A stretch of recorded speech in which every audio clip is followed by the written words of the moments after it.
শিক্ষক হোক আর যে হোক তাকে ঠেলে বের করে দেওয়া হবে। এখানে আসার আগে দেখছিলাম সাগরদিঘিতে আজকে ছাত্ররা, স্কুলের ছাত্ররা রাস্তা নেমেছে। কেন জানেন? সেই কংগ্রেস যে দাবিটা প্রথমবার তা জানিয়েছে যে রাস্তাটা হোক আর ছাত্ররা আছে। কংগ্রেস যেটা আজ বলে সেটাই বাস্তব ঘটে। কংগ্রেস সাধারণ মানুষের দাবিটা জানায়। তাই এলাকার সচেতন নাগরিককে আমাদেরকে সকলকে ভাবতে হবে। এই সময়টা কঠিন সময়। তৃণমূলেরা আপনার দরবারে আসবে, মমতা বন্দ্যোপাধ্যায় আবার আসবে হিজাব করে, আপনাকে বলবে ভোট চাই, আমি মুসলমানদের বাঁচাবো।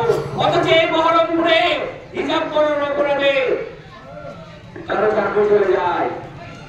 অথচ মুসলমান হওয়ার অপরাধে ফারাক্কাতে মার খেতে হয়, মুসলমান হওয়ার অপরাধে আসানসোলে দুর্গাপুরে মার খেতে হয়।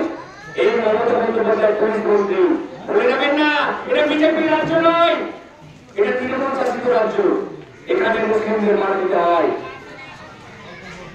আর আজ আমরা ভোট আসলে মমতা এসে এলাকায় আসবে, এমএলএরা আসবে, বলবে আমরা মুসলিমদের বাঁচাচ্ছি। তাই আমাদেরকে আগে সচেতন হতে হবে, বুঝতে হবে কে বাঁচাচ্ছে আর কে পেছন থেকে ছুটে মারছে। আমরা আরএসএস কে ভয় পেয়ে যদি মমতার পেছনে ঢুকি তাহলে আরো বড় বিপদে পড়ব। তাই এলাকার মানুষকে সচেতন হওয়ার জন্য আহ্বান জানাচ্ছি। আমাদের নেতা তারিকুল আলম আজাদ প্রথম থেকে এই লড়াইয়ে আমাদের নেতৃত্বে রয়েছেন এবং তিনি বলেন যে সত্যের সঙ্গে হাঁটলে জয় নিশ্চিত হবে।